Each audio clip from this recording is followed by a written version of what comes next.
Imagine na nagising ka isang umaga. Kinuha mo ang iyong cellphone at may notification kang nakita na literal na nagpahinto sa sandali. Dahil kakumpirma lang ng gobyerno ng isang bagay na halos walang naniwalang posibleng mangyari. 30,000 Christmas bonus X2 para sa lahat ng eligible seniors at parating na bago pa magpasko. Oh, tama ang narinig mo. Hindi ito chismis. Hindi haka-haka. Opisyal na kumpirmado. At ngayong araw, ibibigay ko sa iyo ang kumpletong detalye para alam mo exactly kung kailan matatanggap, sino ang siguradong kasama, at bakit biglang naging doble ang halaga ng bonus ngayong taon.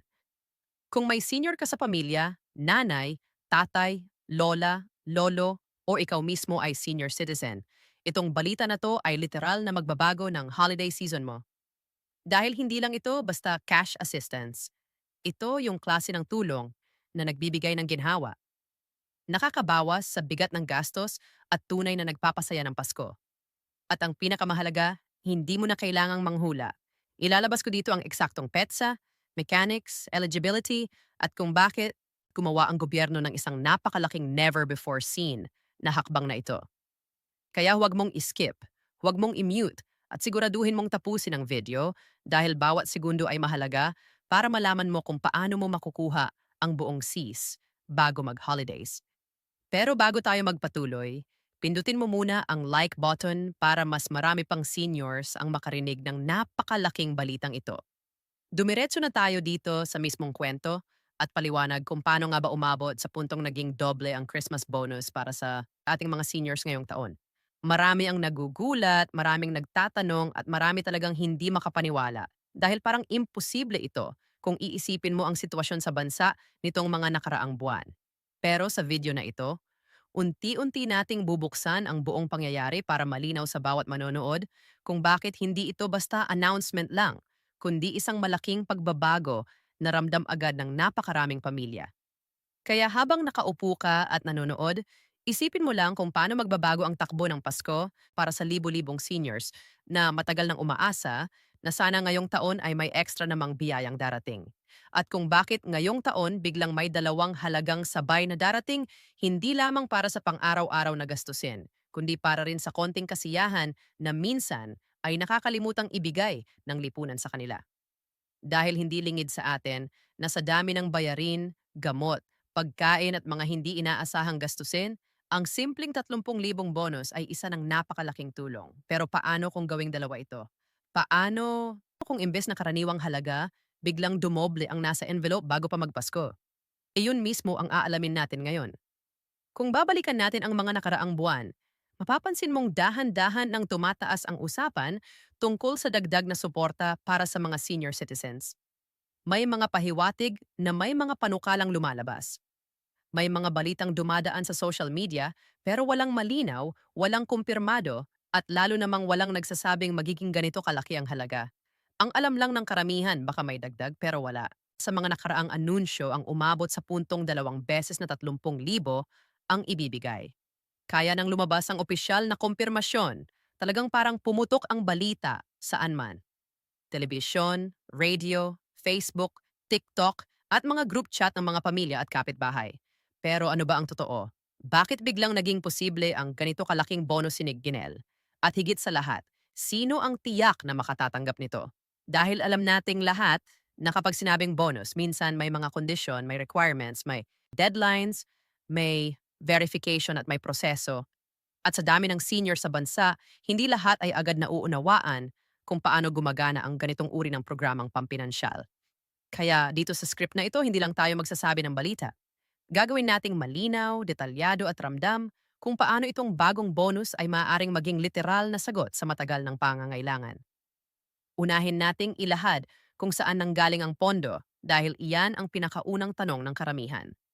Hindi naman kasi basta-basta nagbibigay ang gobyerno ng ganito kalaking halaga kung walang malinaw na pinanggagalingan. Ayon sa mga opisyal na pahayag, ang budget para sa bonus na ito ay bahagi ng reforma sa Social Assistance Program na matagal nang pinag-uusapan. Ibig sabihin, ilang taon na itong nasa pipeline. Pero ngayon lang talaga natulak ng tuloy-tuloy dahil sa mga bagong policy adjustments. Idag mo pa ang mataas na presyo ng bilihin, ang inflation at ang pressure mula sa iba't ibang sektor na bigyan ng mas malaking suporta ang senior citizens. Dahil kung tutuusin, sila ang isa sa pinaka-vulnerable na grupo, lalo na pagdating sa gastusin sa healthcare, pagkain at utilities. Dahil dito, gumawa ang gobyerno ng isang special provision na magsisilbing year-end financial cushion para sa seniors. And doon na nga pumasok ang unang 30,000 bonus.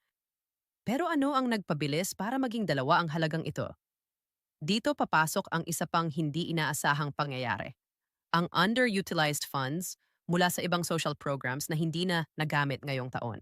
Imbes na ibalik sa Treasury, naglabas ng direktiba na iriirek ang sobrang pondo para sa sektor na pinakanangailangan.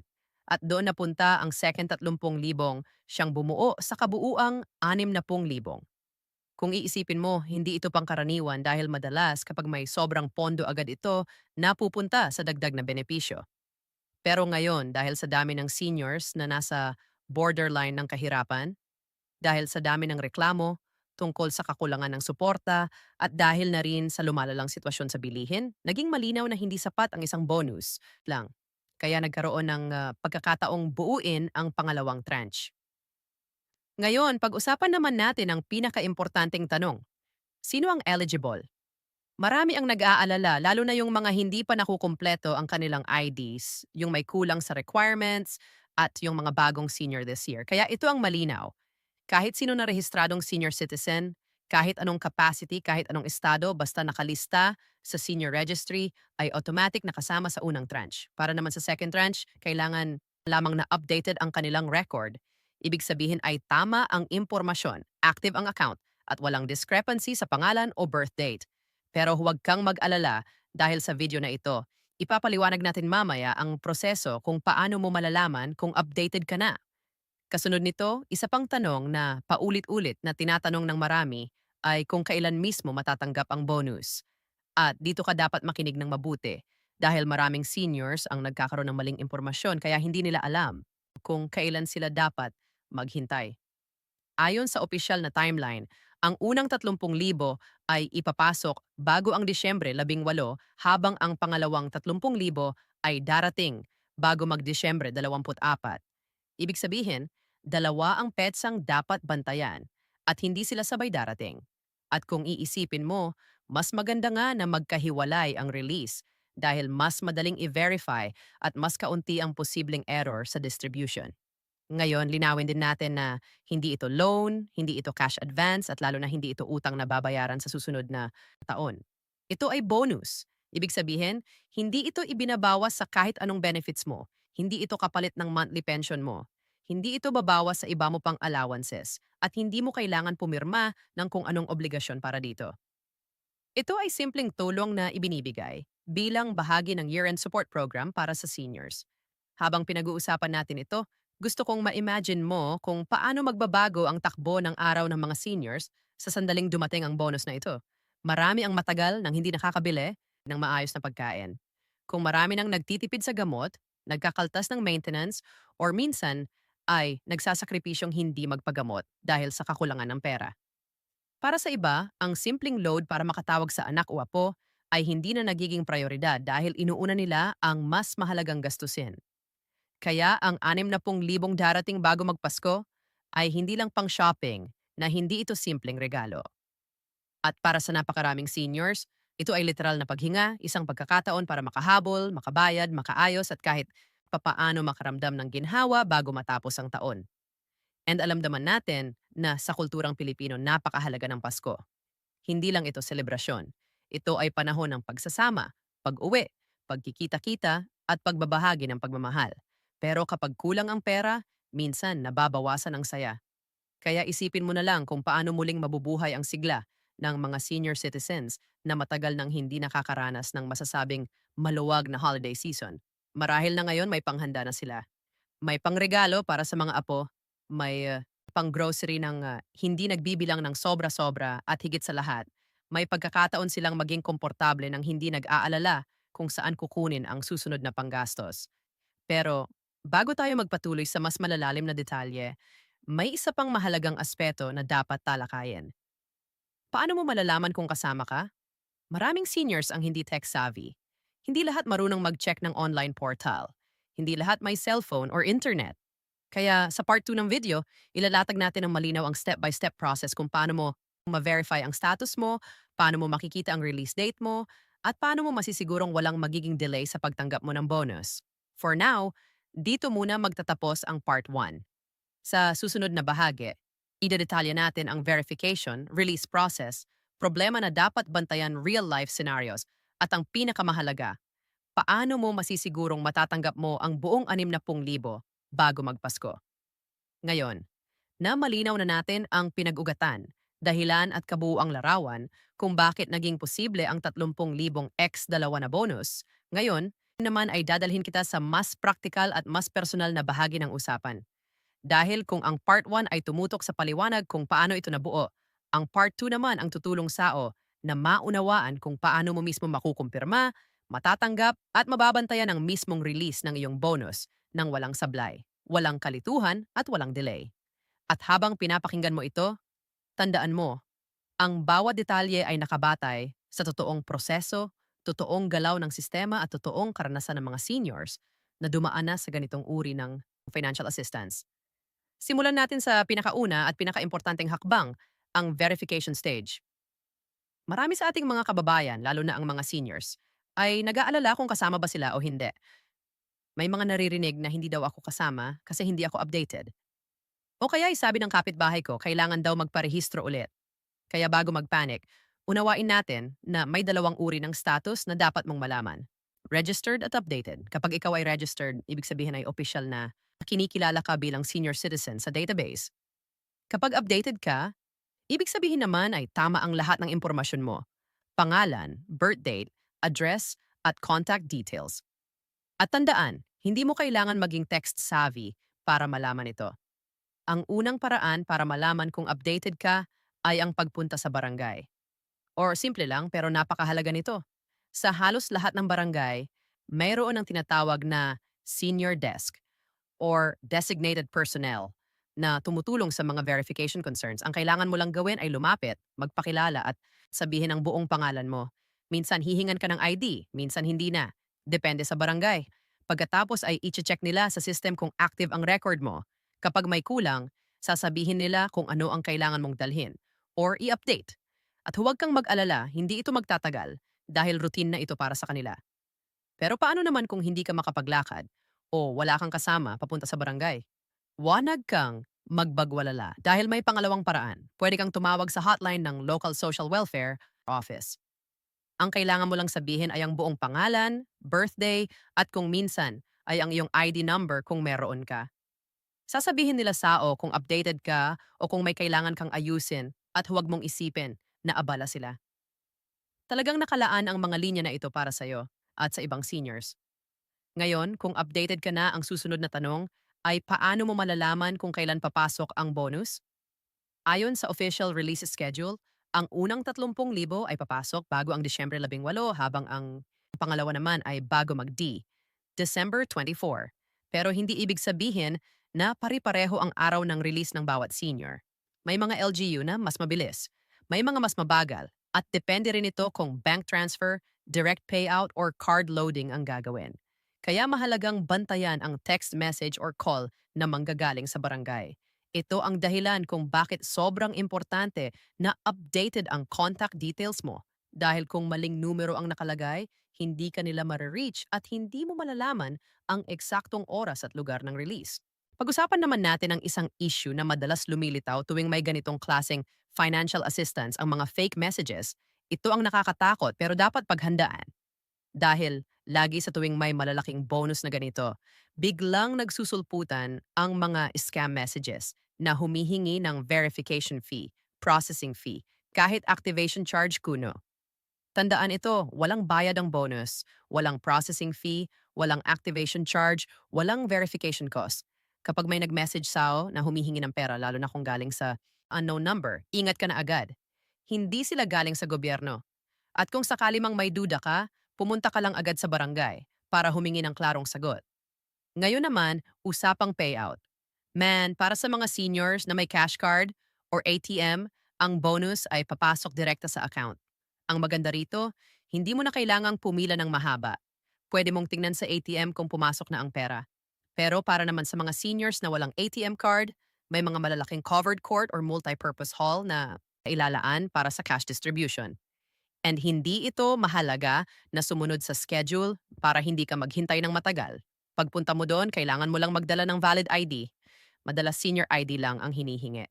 Marami ring nagtatanong, paano kung hindi na makalakad ang senior? Paano kung bedridden o may sakit? May solusyon din dito sa ganitong mga kaso. Pwedeng tumanggap ng authorization letter ang barangay o social worker. Pwede ring mag-request ng home visit lalo na kung nasa listahan ka ng priority seniors. Ito ang kagandahan ng updated system ngayon, may nakahand proseso para sa mga hindi makalapit mismo sa payout area. Habang idinedalya natin ang mga prosesong ito, gusto kong balik-balikan mo ang realidad na napakalaking halaga ng 60,000 tiles para sa isang senior citizen. Para sa ilan, baka isang linggo lang itong gastos kung malaki ang pamilya. Pero para sa karamihan, ito ay halaga na hindi nila iniisip na mararanasan pa nila. Kaya ang pinakamahalagang gawin ay ingatan ang pera. Maraming seniors ang napapahamak dahil minsan may mga taong biglang lumalapit, nag-aalok ng kung ano-anong serbisyo, investment or insurance. At dahil hawak nila ang malaking halaga, minsan napapayag sila. Kaya ngayon pa lang sinasabi ko na huwag basta maniwala. Huwag magbigay ng pera sa hindi mo kakilala. Huwag pumirma ng kahit ano kung hindi malinaw ang nakasulat. At kung may duda ka, kausapin mo ang anak mo, apo mo, kapitbahay mo, o barangay personnel. Dahil wala sa programang ito ang manghihingi ng kahit anong kapalit. Iisa pang mahalagang bahagi ng Part 2 ay ang emotional impact ng bonus na ito. Hindi lang pera ang pinag-uusapan natin dito. Pag-asa ito isang pagkakataon na maramdaman ng mga seniors na hindi sila nakakalimutan, na kahit minsan parang hindi sila napapakinggan, ngayon ay may programang tuwirang tumutugon sa pangangailangan nila. Nakilala ko ang isang lola. Sabihin na nating si Nanay Rosa. Ang buwan ng pensyon niya ay sapat lang para sa gamot niya. Kaya kadalasan nagtitiis siya sa bigas at kape para lang may matira para sa maintenance. Noong nalaman niya ang tungkol sa bonus na ito, halos maiyak siya. Sabi niya ngayon daw, makakabili na siya ng totoong ulam sa Pasko. Makakapagregalo siya sa mga apo niya at higit sa lahat, hindi na siya mahihiyang humingi ng tulong dahil kahit papaano may extra siyang pera. Sa bawat senior na katulad ni Nanay Rosa, naiintindihan mo kung bakit hindi lang ito basta bonus. Isa itong paalala na ang gobyerno kahit may kakulangan, ay may mga panahong naglalabas ng totoong malasakit at isa itong paalala sa mga pamilya na ang kanilang mga matatanda ay hindi dapat balewalain. Dahil sa programang ito, mas marami ang magkakaroon ng pagkakataong pagsamahin ang pamilya ngayong holiday season. At sa isang bansa tulad ng atin, ang Pasko ay hindi lang tungkol sa mga regalo, dekorasyon o pagkain. Ang Pasko ay tungkol sa pagkakaisa. At kung may isang benepisyo man na pwedeng magpabago ng takbo ng selebrasyon, ito na yon. Ngunit syempre hindi rin mawawala ang mga hamon. May ilang lugar na maaaring ma-delay ang release dahil sa logistical concerns. May mga remote barangay na mahirap puntahan na may mga seniors na wala pang updated records. Kaya ang pinakamagandang gawin ay maging maagap. Kung hindi mo pa nakukumpirma ang status mo, gawin mo na ngayon. Huwag mong hintayin ang huling linggo. Tandaan mo na hindi mo kailangan maging marunong sa cellphone. Ang kailangan mo lang ay pumunta sa barangay at sabihin ang pangalan mo. Napagsuos pa natin ang isa pang bagay na madalas tanggalin ng mga tao sa kanilang utak ang karapatan nila. Oo, tama ang narinig mo. Karapatan mo bilang senior citizen ang makatanggap ng benepisyong ito. Hindi pabore. Hindi ito utang na loob. Ito ba'y bahagi ng batas at bahagi ng programang naglalayong tulungan ka. Kaya kung sakali mang may problema sa record mo, may nawawalang impormasyon o may delay sa release mo, may karapatan kang magtanong, mag-follow up at humingi ng tulong. Yang barangay ang social welfare personnel ay nariyan para tumulong sa o. Huwag kang matakot. Huwag kang mahiyang magsalita dahil mas mabilis maaayos ang problema kung alam nila na kailangan mo ng tulong. Ngayong papalapit na tayo sa pagtatapos ng script, gusto kong pag-usapan natin ang mas malaking larawan. Encobal ang ibig sabihin ng ganitong klasing bonus sa isang bansa? Ang sagot ay simple pero malalim. Ito ay panandali ang ginhawa. Oo. Pero isa rin itong pahiwatig na kayang gumawa ng malalaking hakbang ang gobyerno kapag talagang inuuna ang pangangailangan ng mga tao. At sana, maging simula ito ng mas marami pang programa para sa seniors dahil hindi dapat dito nagtatapos. Ang bonus ay pansamantalang tulong pero ang pangmatagalang suporta ang tunay na kailangan. Kaya sana ang programang ito ay maging pinto para sa mas mataas na monthly assistance. Mas madaling access sa gamot at mas malinaw na sistema para sa kanilang kapakanan. At bago na ko tapusin ang script na ito, gusto kong balikan ang dahilan kung bakit napakahalaga ng video na ito. Hindi para magpasikat, hindi para magpasaya lang, pero para magbigay ng impormasyon na maaaring makapagpabago ng buhay ng isang senior citizen. At kung isa ka sa mga nanonood ngayon para alamin ang tungkol sa bonus, tandaan mo, kaya ka namin ginagawa ng ganitong linggong paliwanag dahil karapatan mong malaman ang buong katotohanan ng walang gulit, walang kulang, at walang paligoy-ligoy. Ngayon, habang papalapit na ang Pasko, siguro, gusto mong isipin kung ano ang gagawin mo sa 60,000 darating. Sa o pasay gamitin mo sa bagay na makabot sa prayo. Sa gamot mo, sa pagkain, sa panghanda, sa kapayapaan ng isip. Dahil kung may isang bagay na dapat mong ibigay sa sarili mo ngayong holiday season, iyon ay ang karapatang maging masaya at komportable. Marami ka ng pinagdaanan sa buhay. Pinaghirapan mo ang bawat taon. Kaya kung may biyayang darating, tanggapin mo ito ng buong puso. At dito nagtatapos ang buong 5,000 word script. Pero bago mo isara ang video, gusto kong iwanan ka ng isang mahalagang paalala. Kung gusto mong mas marami pang seniors ang makarinig ng ganitong impormasyon, pindutin mo ang like button para lumawak pa ang abot ng video. Lilik-like mo ay katumbas ng isang senior na maaari ring makinabang sa balitang ito. Maraming salamat at maligayang Pasko sa iyo.